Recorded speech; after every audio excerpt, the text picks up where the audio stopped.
Video কেন করবা তুমি? মেশিন টেশিন দিয়ে কি হয়েছে? দেখো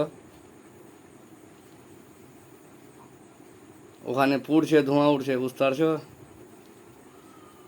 একটু ক্লোজ শট লাও এপার নে। আর উঠবে না তো এটা পরে? না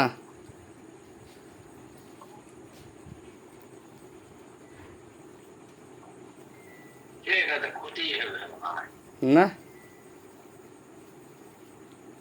আমি তো ওটাকে কেটে উঠে আলানু যে।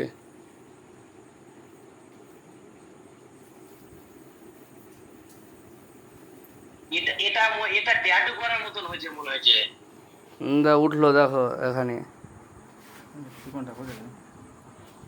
ভিতর থেকে উঠছে, ভিতর থেকে। হ্যাঁ গোড়া থেকে উঠে দেখো চিকন করবো ওটা। এদিকে, এই যে দেখো। ওই যে কালো তো থেকে গেল একটু। তো ওটা পুড়লে এবার ভিতর থেকে চিকনা করবো ওটাকে।